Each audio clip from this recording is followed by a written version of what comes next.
Welcome to the Health Coach Nation podcast. My name is Hailey Rowe. I'm a sales and marketing coach and strategist for health coaches, life coaches, and wellness professionals who want to become a leader in their field by building their online community, rocking their sales process, and finally feeling confident about how they promote themselves and their marketing. On this show, we talk about tips to grow your business, save yourself time, and finally be able to create a sustainable, profitable business. Let's get into it. Today's podcast is brought to you by the Zero to Hero Coach Program. This is my 4-month program teaching coaches and online service providers how to grow your online business, book clients consistently, overcome your sales fears, and finally rock your social media visibility. If you struggle to create a sustainable coaching business, this program is for you. Check out HaileyRowe.com and book your free strategy call with my team or myself today. Thank you. Hello, today we're talking with a very special guest, Liz Wilcox. And she's going to be sharing with you how we can turn our email list into lifelong customers. So if you are a coach or an online business owner and maybe your email list is small right now, but you're growing it, or maybe you want to convert that email list, this episode is for you. And Liz, I'll let you give your background and how you even got into teaching email marketing first, and then we'll go from there. Awesome. Thanks, Hailey, for having me. I am so excited about this. Yes, so I got into email marketing a little different. Hailey and I were talking before the show, and most people that talk about email marketing, honestly, they start off as copywriters, and that's kind of what I kind of did. And then they start their own thing, right? They start their blog or their email list. But I kind of started backwards. So a few years ago, well, I guess about 4 or 5 years ago, I got it into my head that I wanted to travel the country in an RV. My then husband of the time, he was in the military. So obviously, how are you going to do that? Our income is based on, them telling us where to go, not us, free flying all over the country. And so I said, I Googled how to make money online. Of course, everyone and their mother told me you can be a millionaire in 18 months if you just sign up for my webinar. So of course I said, oh, awesome. I'm going to be rich in a year and a half. This is so great. And so I started an RV blog. And the one thing that all those webinars said, all these podcasts like this one said was, I wish I took my email marketing seriously. I wish I took my list building and, emailing and all of that. I wish I took it more seriously because that's really where the money's at, quote unquote. And so I said, oh, well, I'm no fool. I'm going to listen to that. And I'm going to go head first into email marketing. Within 6 months, I had launched my first product. Within like the first 3 years, I've launched something like a dozen digital products. And I just want to say, I was selling to people, RVers, that don't want to pay for electricity, but somehow they were buying my books. I had an RV maintenance course. I've never changed a tire in my life, but I knew that's what they wanted. And I was able to do all that, see success where others didn't, because I was so familiar with my list. I made email marketing, as much as I don't like the bro marketing, they taught me, hey, email marketing works. And so that's what I did. You can't see me right now if you're watching or you're listening to the podcast, but I kind of have my own style. I'm wearing this crazy headband. I have my NSYNC shirt and earrings on. And so I did it my own way, and I was able to, see great success. And a few years in, everyone was asking me, how did you do that? How did you do that? And I said, oh, well, this is my framework. This is what I do with all my emails. And I ended up selling that blog about a year ago in March of 2020. And now I teach people email marketing, how to make it fun, simple, and profitable for a living. Wow. So that is a fun background. And I would love to hear first, I have so many questions that have come from that, but first, what was it like traveling around on an RV? What was your biggest takeaways from that journey? Oh my word. Thank you for asking. It was hard as hell. Most people, you know, you go on Instagram, like just go on Instagram right now, hashtag RV life. You'll see all these beautiful pictures. Okay, that's not reality. We all know the Instagram versus reality. Like it ain't like that. There's a reason why, you know, I'm pointing to my back right now. There's a reason why I'm in a condo. I mean, I loved it, but building a business and traveling, you know, it actually turned out that my real dream was to build a business. And so actually less than a year ago, I settled down, I got into a condo on the beach, and now that's my dream. But it, you know, it was fun, but the biggest takeaway was to be flexible as heck. You know, when you've got to send out your newsletter, or you've got, you know, you scheduled this webinar for your people and it's, you know, Tuesday at 8 p.m. and all of a sudden the campground internet turns off, you know, you gotta get in the car and go, you know, park in front of a library at, you know, 8 o'clock at night. That you've got to be flexible. And that's one of the things, I think it's right there on my homepage. I said, like, if I can do this from an RV with no stable internet, like there's no excuse. What, you know, whatever you're trying to do, you've got better resources and a better idea than me. Wow. Yeah. I mean, and to be honest with you, what is interesting about your story is that you are allowed to have dreams that evolve, and you're allowed to have a phase in your life where you try something and you commit to it and it's a journey and you're glad you did it, but you're allowed to say, okay, I've lived that chapter and now I'm moving on.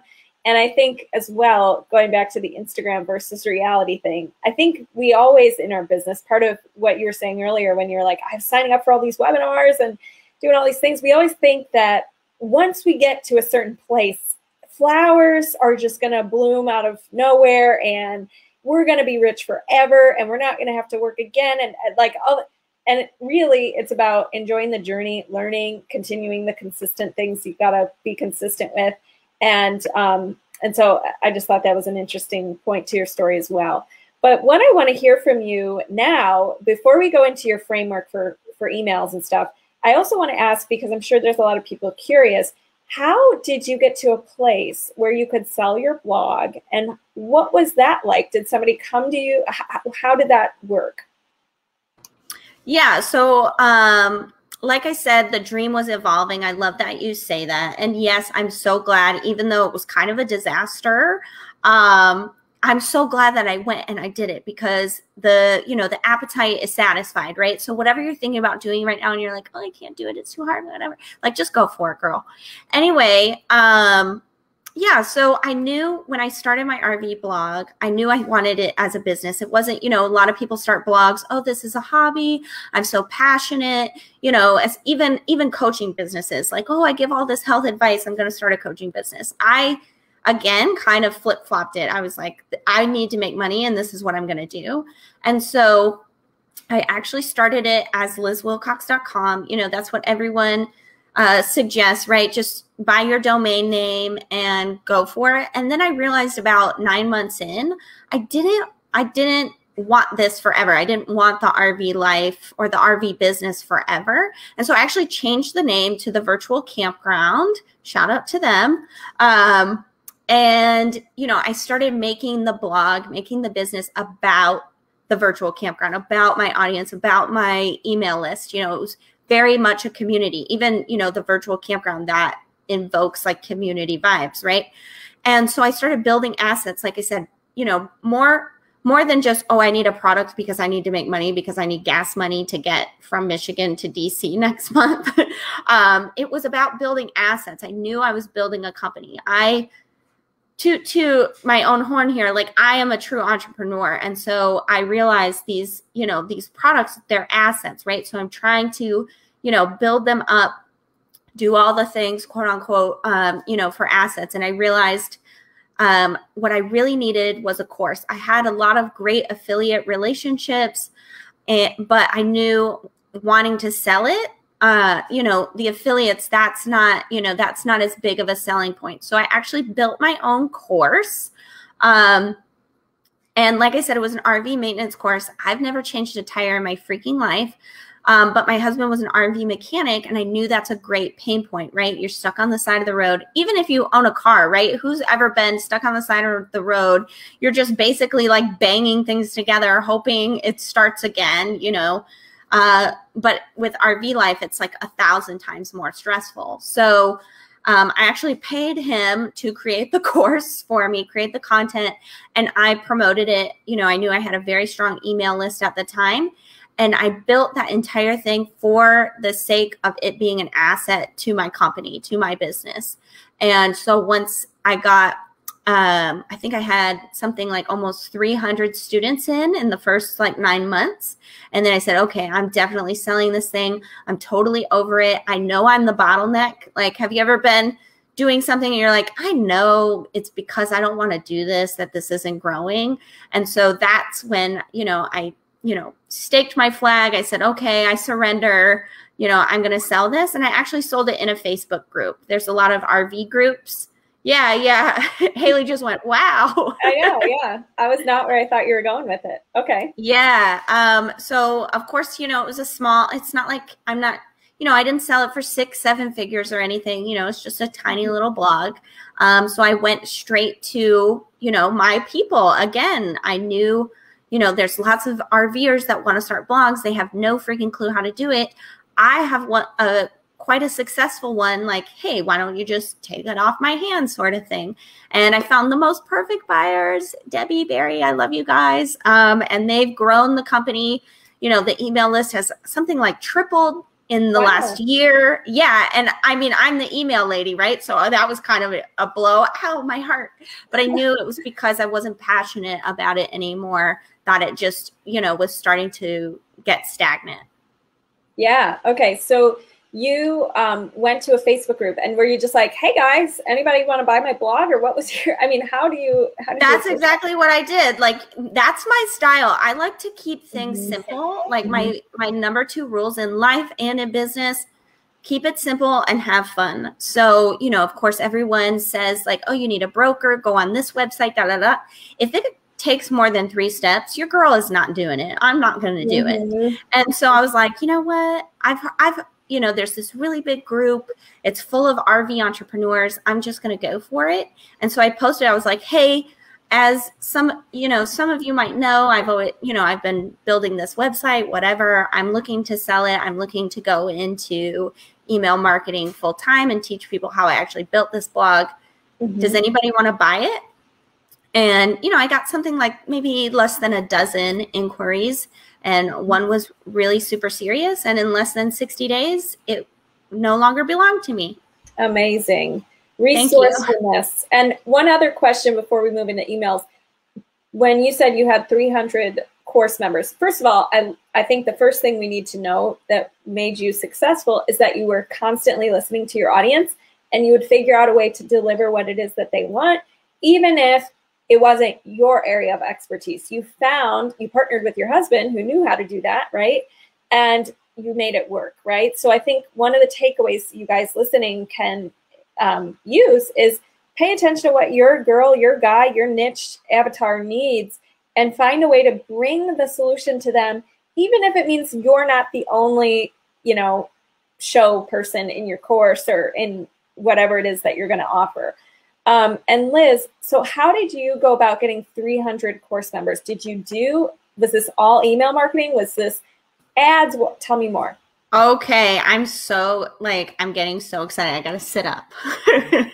Okay. So like Hailey just said, I pay attention to my list, and this kind of goes, this all goes into email marketing because this was email only. I don't do Facebook ads. I refuse to give Facebook my money. I love my money. I don't want Facebook to have any more. It has enough. And I think I have enough of a personality to just go for it myself. That probably sounds way more cocky than I meant it to sound, but I'm going for it. Anyway, like Hailey said, I really knew my people. At this point in the game, I'd had an email list for maybe almost 3 years. And I call it a very simple launch, email only. But what I did was I just started hyping it up. If you're thinking about launching something, you've got to hype it up. And this is not my this is not my original idea. You can get the book, Jeff Walker's Launch. I think it's just called Launch by Jeff Walker. And he kind of goes through this, and this is just my modified version. So basically, I just hinted that, you know, hey, this is something I'm thinking about. I think I can convince Ed to, you know, do it. Let me know if you're interested. And you can check this out on my homepage. I share like screenshots and everything. And I had 141 people click that they'd be interested in an RV maintenance resource. And so over the next 100 days, I just started sharing like, okay, Ed said yes. Okay, we're going to start filming on this day. Okay, what do you think should be in this? And just kept asking them questions, kept, you know, sharing pictures in my email. And I think at that point I was on Facebook. I wasn't on Instagram or anything, but just organic Facebook posting and my emailing. And, oh, okay. And I had a live show. So every Tuesday I would go live, and I'm kind of like rubbing my hand right now if you can't see me. I started agitating the pain point. Like I made a funny segment about, you know, what's the worst maintenance thing. And so people would send in audio recordings of, oh my gosh, we were stuck on the road, our slide wouldn't come in, whatever. Right. And so I'm really like bringing out like, whoa, RV maintenance, this happens all the time, right? This is a real problem, in case they already don't know that. Right. And so I just started sharing, and then I was like, okay, this thing is coming out. It's a course. It's called Fix It Yourself, you know, whatever, right? And so by the time that I launched it in March, so about 100 days had gone by, maybe a little less. Remember, I had 141 people that clicked that said they were interested. And by the time the cart closed, I had a 7-day cart, I think, 5 or 7 days. I can't remember. I had 141 sales. So that's a pretty crazy, that's my mic drop moment. Just picture Liz Wilcox dropping a mic. Now, I'm not saying everyone on the wait list bought, but I was able to build so much hype. I was able to get people involved so much because I knew them, because I'd been emailing them, that, you know, by the time it actually launched, people, you know, they had their hand on the mouse, right? They were ready to buy. I did all the objections up front. I was agitating the pain points. I was, you know, sharing what was going to be in the course. I was talking about, I think I said everything but the price, right? Which the price was only $100 at the time when I launched it. You know, I had shared every freaking detail, and I had agitated the point so much, right? That by the time I launched it, they were already convinced. And so the sales emails, they didn't have to do much convincing, right? I had showed up. I was consistent. I had just really hyped it up. Does that make sense? Yeah. So it sounds like hype was a 100-day process for you, right? And you were just agitating the pain points, overcoming objections, sharing what you were working on as you were building the course, bringing people's comments and problems into your live shows every week. And one of the things, like, were those people who are on your list already, did they find you through your blog and Google, or did they, how did they turn up? You know, at the time I got a lot of Pinterest, but honestly, the majority of the leads were coming from a free Facebook group that I had, that somehow Facebook had picked up that this was a hot topic. It was RV renovations. And, you know, on Facebook, you can ask what's your email or whatever. And I was getting, you know, probably like 70% of people were giving me their email. Sweet. Okay. So tell us more about the framework that you use. And once you were done with the hype and you know, opened the cart, what was that process like? What were those emails like? And just kind of continue. I'm enjoying. Yeah, sure. So the reason why I'll go back into the framework, and then I'll talk about a little bit of the sales emails that I used. So as far as, and I've used this, I've owned 3 businesses, and I've used this, you know, and I've helped dozens and dozens of people like set up welcome sequences. And this is what I use. So basically, first you have a follower, right? They find you on Instagram, Facebook, you know, wherever. You get them on their list. And then once they're on the list, you turn them into a friend. And now I'm not talking about your best friend that, you know, you call at midnight because your kid won't stop crying or what, you know, just maybe a friend, like picture you're at the grocery store and you bump carts with them and you're like, oh my gosh, Hailey, I haven't seen you since senior year. What's been up? Oh, I'm, you know, I help fitness coaches, you know, be actual business owners. Oh my gosh, so do I. Like, that's great. Let's talk. Here's my email. That type of friend where you have this one like really niche thing in common and you're going to email back and forth about that really niche thing. So friendly, right? And then once they're your friend, you can turn them into a customer because you can basically ask them, hey, are you interested in this? And chances are they are because you've been talking to them, you've been friendly with them. So you actually, you know, you create a product or you sell a product, whether it's affiliate or whatever, you know that they're going to like, right? It's not mismatched. So that's the framework: follower, friend, customer. You can go right on my website. I think this, you don't even have to opt in to get that info. Like, it's right there on the whole page because I think it's just so important. It's so important to simplify email marketing for people. So anyway, then I go into, that's called the email staircase. And then basically all you've got to do is this 4+1 method. So 4 welcome sequences and 1 newsletter a week. So, you know, how do you turn them into a friend? You've got to have a killer welcome sequence, right? And so number 1, and I'm going to go right into this. So take notes if you're a note taker. So the first email is going to be the freebie, the opt-in, whatever the heck you call it, ethical bribe, right? However you got them to opt in, address that, give them that, and just a quick intro. The biggest mistake I see is when people want to go into their life story when they just signed up, right? Like, they don't care. They just want the freebie. They do not know you like that. You are not their best friend. They don't care where you live or what, you know, but do a quick intro. Like for me, I say something like, oh, you know, by the way, my name is Liz Wilcox. If you don't know anything about me, it's that I'm obsessed with InSync, but I'm even more obsessed with email marketing. TTYL, you know, like, talk to you later. You know, that is it. That's one sentence. Get in and out as quick as possible. The second one is show them your best content. And this isn't where you write like a 2,000 word blog post and copy and paste it to your email. But for me, I like a lot of humor. I like a lot of pop culture references. So that email is going to be, you know, sort of littered with that.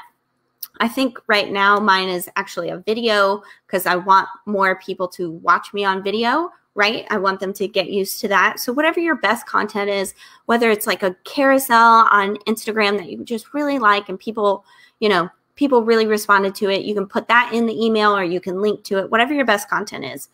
Number 3, and this is the money, and this is what I see a lot of people missing, is newsletter expectations. That third email is literally just tell them like, hey, I'm, you know, kind of get that, like, she gets me feeling, right? Like, oh, Hailey, she's the one for me. She totally gets what I'm saying. So put some language in there and then tell them what to expect.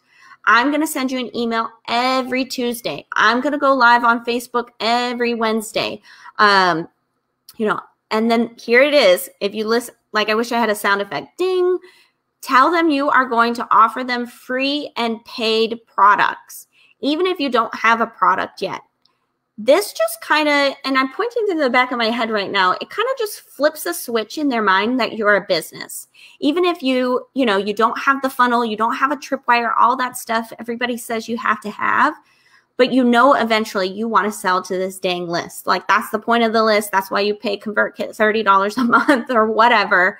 Like, you know, eventually I've got to send them a sales email. Just put, I'm going to offer free and paid products to get you whatever, right? To get you to finally start exercising at least 3 times a week, you know, whatever your big promise is, right? And then, you know, oh, if this sounds good, hit reply with I'm in or whatever. I say hit reply with too legit to quit, which it seriously warms my heart every time someone actually hits reply with too legit to quit in all caps. It just makes me laugh. But anyway, does that make sense? Yes. Sorry, I was taking some notes myself there. So what about, okay, so you have this 4 sequence, or you said it's 4 emails, right? Right. so what's the fourth? So fourth email, you got to email 3. What's the fourth email? Yeah. So after you've given those expectations, right? And remember, those literally just say free and paid products. And it just flips that little switch. And then the next day, just give your big why. And this doesn't have to, again, like this person doesn't know you like that. So don't, it's not this 1,000, 2,000 word, but as with as much brevity as you can, just share why you're doing this, like why you got into coaching. And I think, with your people, Hailey, this is, usually pretty personal, right? Like why you got into fitness, why you decided to become a coach or, life coach, whatever your business is, and just share a little bit of that piece. And that's when you start to really create that friendship. Like, oh, I have a similar, like if I'm reading your email, I have a similar story, or that resonates with me because X, right? And so just share part of your why, and then you go into the weekly newsletters. And I say weekly, I know it's like, oh gosh, I don't know what to say, whatever, but really to be a friend, you've got to do 3 things. You've got to invest your time, you've got to share with them in a relatable way, and you've got to stay top of mind. And that's like friendship in real life, like IRL, or, online, right? And that's how you do it in email too. Like invest your time, show up every week, create that welcome sequence, like spend a little time on them, right? Even just Instagram, right? Like just DM them, however you're talking to your people now, plus the email. Share in a relatable way. Like I said, this isn't your best friend. You're not going to talk about, something inappropriate or that has nothing to do with fitness or, obviously if you're telling a story and you can segue in, but you don't have to do that. Share in a relatable way. Like, oh, today I really wanted to go for a run, but I live in Texas and it's snowing and there's no power grid and I wouldn't even be able to take a shower. Like, by the way, here's my link or whatever, right? I just wrote your entire newsletter for you. That took 30 seconds. And then stay top of mind. That's why I say once a week. The internet is noisy as heck. They are going to forget about you. And that's nothing against you. That's the human mind, right? Like we've got a bajillion things, especially in 2021, like we've got a bajillion things. If you don't, if you're not consistent, they're going to forget about you, not in a nasty way. Just, those are just the facts. Right. Yeah. And how long would you say you need to build a friendship before you ever insert a sales email? Okay. So there's 2 camps. Great question. There's the camp that you have to, you got to email, you've got to have this 12-month funnel and, pitch them at 90 days. And again, whatever. But there's another camp that says like, hey, they're actively searching for a solution. So why not just pitch them right away? And so the sequence that I just broke down, that is the most basic sequence. That is like, hey, Liz said I could do this simply. Like, here you go. That's how to do it simply. Now, if you do have a product, I recommend pitching it right away. And you can even do this before they get the email. And a tripwire, I highly recommend a tripwire. I've got one. You should get one. They're great. And you can also do it in, the PS of the first email, like PS, if you want to know how you can work with me, here's one way or the other, 1, 2, 3 links, whatever. You can do that. You can share it in the newsletter expectations. When you say free and paid product, put the link, hyperlink the word paid to a product. Does that make sense? And so, I'm definitely in the camp. Like if you have a product, you should definitely give it, tell people about it ASAP. Love it. Yeah, totally. And what about when you feel like, I was just talking to somebody today and she said, I don't know if I get I use common phrases I hear from my audience. I am really like feeling like it's getting a good response, but it's not converting. And I don't know if my message is landing. I don't know what's not converting. What would you say when somebody's saying, well, I'm doing the things, I'm building friendships, I'm, trying to use their language, but it's not converting. Yeah. So you need to, I don't know. You have to ask your audience. And of course, then I get the objection. Well, nobody answers me. It's like, well, then you need to go back to the beginning and look at your welcome sequence and find out where you can insert places for them to reply to you. And you can go to my website and you can get my actual welcome sequence that I just broke down. You can see the way that I wrote it. Those are called swipe files. But anyway, you've got to get them replying just the same way as showing them your products. You've got to get them replying ASAP. And obviously, if you've got 100,000 people on your list, this is a little different advice. This is for, someone who really, like you said, it's not converting. There's a disconnect, but we're not sure why. And so if they're not answering you now, you've got to go all the way back to your foundation, go to your welcome sequence and insert phrases like hit reply or, just like I was talking about, like the too legit to quit, right? Like that's a fun way of getting someone to reply, because here's the thing. If they reply in those first few emails, number one, your email is going to go to the inbox, right? And that's going to help this is kind of a tangent, but that's going to help your email credit score, so to speak, right? That's going to make you favorable to the internet gods is what I say. And then number two, it's going to make them remember you, right? It's going to turn them into a friend way more quickly, so that when, you launch an ebook or, you put out an affiliate sale or, whatever your thing is, you launch a new program and you hear crickets, you can actually ask, hey girl, why didn't you buy this? And you can literally send out an email that's 3 sentences, hey, Hailey, I noticed that you were clicking and you were interested in the program, but you didn't buy. I'm really trying to make this thing work and I don't want to create something that nobody wants. Can you please just hit reply and let me know why you didn't join right now? Or you can put it in a survey, right? If you don't want to be I'm direct. So I'm just going to straight up, hey girl, why didn't you buy? Like I've sent so many of those emails. But if that feels like in your gut, if you just heard that and you're like, oh my gosh, Liz, I would never do that. You can put it in a survey and you can just Google like, why didn't you buy surveys? And you can look up those questions. But, basically like, what was your major hesitation? What would make this a no-brainer? Was it the price? You can ask those types of questions. But if you've got a firm foundation, that sort of welcome sequence that really tells them what they can expect from you, tells them a little bit about you, not a lot, right? They're not your friend yet, not a lot, but tells them like, hey, I'm a human, I'm a real person, and, gives them some of your best stuff. That's going to help you later, when you launch something and you're like, oh, that didn't quite land and I need to know why. It could be your sales page. It could be this, it could be that, but chances are there's some sort of disconnect that your audience doesn't trust you enough to buy. Like I just 2 days ago, I was going to write my newsletter. I didn't know what to write. And I thought, hey, I'm going to launch a new membership. And in one email, I got 45 signups for a new membership. I don't even have any of the content yet, but that's because I have such a firm foundation for when a new person comes in, they're greeted in such a way that, that know, like, and trust factor is built like very quickly.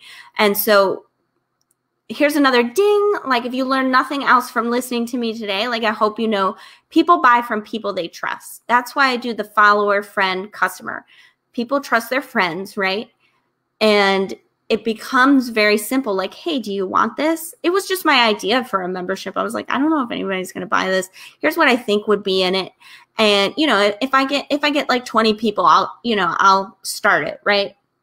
But it's because they trust me that they bought right away without hesitation. Does that make sense? Yes, absolutely. So you build that trust, and once you go into, the friend zone, you have your, like going back to your course, you had your, okay, doors are open, the course is here, right? How many of those do you do typically? And when, what do you do after the launch? So after the launch, it sounds like what you might do is a survey like, why didn't you buy type of thing. But is there anything else you need to do afterwards to really fine tune this whole process? Oh yeah, you did ask that question. Sorry, I get so excited. I'm loving it. Good. Great. I just feel like so many email marketers out there, they just don't know, quote unquote, what it's like. Like, it's kind of ironic, but they talk about email marketing, but they never had to do it other than email marketing. Like, there are a lot of copywriters, anyway, I just feel like this is available to everyone if we just simplify it. So yeah, when you launch the product, obviously there's certain sales emails, there's basically, and I'm doing this off the cuff, so I think 5. So, right, the open cart. And for me, because you've done so much hype, right, because you've said like, oh my gosh, this is coming. It's coming. It's coming. It's coming. Oh my gosh, tomorrow, because you've done so much of that, the first open cart email can just be, holy crap, it's finally here. I worked so hard on this. Please click this link. I mean, you don't beg them. I kind of sound like I'm begging. Like, click this link and check out the sales page. I hope to see you on the inside. And just, it can be 5 sentences, maybe a little fun GIF, or, I think sometimes they say like, it's Monday morning, the coffee's brewing, the kids are off at school, and, email marketing membership is open. Like, click the link. I'm so freaking excited, right? Then the second email, let's answer those objections, like get some FAQs, right? And the FAQ email, the first 2 questions should be the main objections, or what you think, right? If you haven't launched this yet, then it's just, you're going to have to guess it. But normally it's time and money. Like this, I don't know if, $297 is worth it. And I really don't have time for this. Those are the biggest objections pretty much for most things. I did find, side note, with my online course for the RVers, the biggest objection was, I don't know what the F an online course is, because they were all people in their 60s was my main audience, right? So I was like, oh, I'm going to have to explain this. But anyway, so there might be little surprises. But the FAQ email, oftentimes in the middle of the week, that's when it's going to slow down. Monday, Tuesday, pretty good. Wednesday, Thursday. In the middle of the week, maybe you want to do some sort of surprise bonus for them. Like, hey, to get people incentivized to buy now, right? Every email you should be thinking, why should they buy today? They didn't buy yesterday. They didn't buy the day before. Like, why are they buying today? And so, you can have a surprise bonus like, oh my gosh, I'm going to offer this, PDF or a live call, or I'm going to add, whatever you add, right? And then on Thursday, I'm trying to think, that's usually like an emotional or logical argument. Like, okay, I see, I know, this is going down this week. Here's why you should buy it. And it's, like, maybe you have a 30-day refund. Like, you have time in the next 30 days to check this out. If you love it, great. If you hate it, I'm going to offer you a refund. So it's basically risk-free. Whatever kind of arguments you can make to make it risk-free. Also, maybe like, you've been on my email list for at least 6 months, and that my stuff is stellar. Then this is going to be even beyond that, because it's what I'm giving, you love what I'm giving away for free. Like, you're super duper gonna, you're just going to be blown away. I just pictured someone with their socks literally being blown off. So, try to frame it in that. And then, of course, the last day I send 2 to 3 emails. Hey, last chance, maybe a little bit more of that logical argument. And then, quick, like, don't forget about these bonuses. You can add an email that has like, hey, this is everything in here. These are the values, right? Like, this is worth $1,000. It's only $100, whatever that is. And then just a last chance, a few hours before cart close, like, hey, short and sweet, quick reminder. Does that make sense? Absolutely. I love this. So once they do that and they do their first round of this, and, they got some sales, they're excited, right? What do you have a ritual or anything you do to be like, all right, am I going to do this again? What do I need to improve? Yeah. I love that. And I remember you asked, what do I do after? So yeah, you can send out a why didn't you buy kind of email or survey. I definitely recommend doing that, especially if it's the first few times. Well, really any time, right? You really want to know what, like I said, sometimes you kind of have to guess at the FAQs. That survey is going to tell you exactly why someone didn't buy, and hopefully, help you improve the course, the product, the bonus suite, whatever it is that you need to do.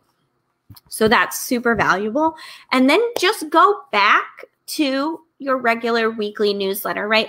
Of course, I'd love to see you creating some sort of, the next newsletter being like a big thank you, like, hey, thanks for hopping along on the journey, and you can share a little bit, we were able to get 50 students or 50 people got the ebook, share your results. Just so, number one, it's awesome to celebrate, and your people, part of being a friend with your subscriber is sharing your journey. They, and the more you share, even if you don't have something to sell to them, the more they're going to trust you. So when you do come back again, they're going to be like, oh yeah, their last launch was successful. I want to be a part of that. I want to join too, And so what I do, I do a launch debrief with myself, and that's actually, I'm going to pull it up because I don't, if I could find it. Well, that's going to take me too much time. But I asked myself certain questions, like number one, what was my goal with the launch? And, was my goal to make $10,000? Was it to make, 50 sales, whatever my goal is? Was it clear? Was it just to see if anybody would buy, right? Like whatever your goal is. And then also one of my main goals is always, did I have fun? Was I able to turn off my computer and have dinner with my kid? Because let me tell you something. I love sales and I love selling. If you can't tell, I love selling. Like I get so freaking stoked about it, and I will become obsessed with it to the point that I forget about everyone and anything. Like the other day when I was doing that impromptu surprise launch, like I was some hip hop artist with an album out, like all of a sudden, right? I was on Instagram till 9 p.m.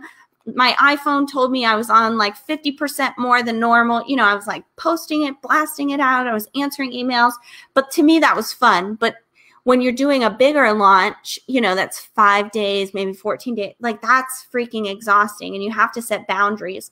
And so one of my goals is always to have those boundaries in place. Did I have fun, or did I push myself so far that, maybe I made a few sales that I'm not proud of because I was using language that I should have just let that person not buy even, right? And so those are part of my launch debrief too. And so then I go through and I'm like, what worked, right? And I go through every email. Okay, I got this many sales on this day. This is what that email looked like. This is what that social media looked like.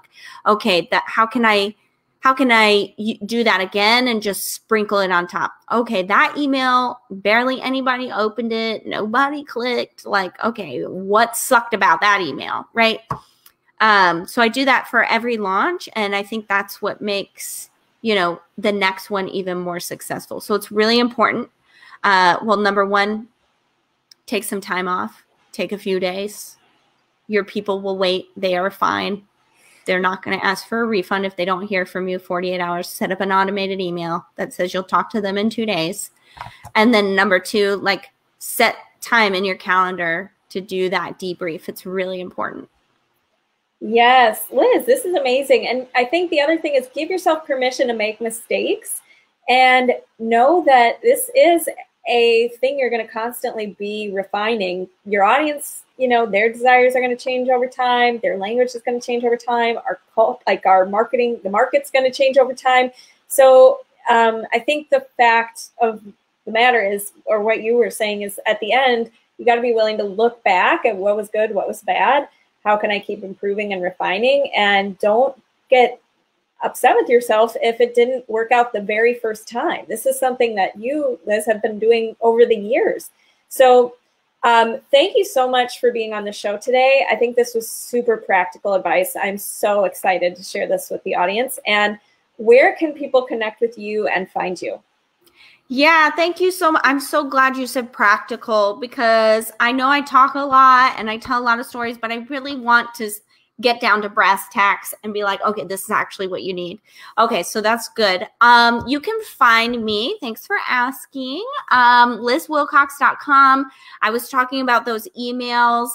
You can actually just get them, like if you're like, whoa, that sounds like a lot of work. You can just get my swipes, which swipes are just, it's literally a Google Doc. It's all written out. Of course, it's in my voice, which is not your voice. But you can take it and make it your own, use it as inspiration, a sort of like pseudo template. And you get those 4 emails, but also I'm going to give you 3 newsletter examples, because I know that can be like really tough, like, oh, what do I write every week? So you can see examples and hopefully, even further inspiration. And then I'm going to give you 52 subject lines that all for me have gotten over 40% open rate. And I've seen them out in the wild, quote unquote. And I love seeing them used, and people say they're awesome. And so, that also, despite being a good subject line, like that can prompt you on, oh, I'm going to write about this. So hopefully that helps. That's my mega swipe file. You can just go to lizwilcox.com. On my homepage, I think there's like 5 places for you to click and get them, because that's what I really want you to do. Love it. Yeah, thank you so much for having me. This was so fun. Yeah, really fun. Thank you so much. And we'll talk soon. All right. Thank you so much for listening to today's episode. And if you liked it and want to reserve your very own free sales audit, go to haileyrowe.com/strategy-call to book your very own free sales audit. On the call, we'll talk more about the common concerns you get from your ideal clients, how to overcome those concerns, how to coach through objections, how to change your mindset around sales, and improve your sales process so you can be closing and converting more clients. I can't wait to connect with you, and go to haileyrowe.com/strategy-call to take the first step. Thanks so much. Have a good day.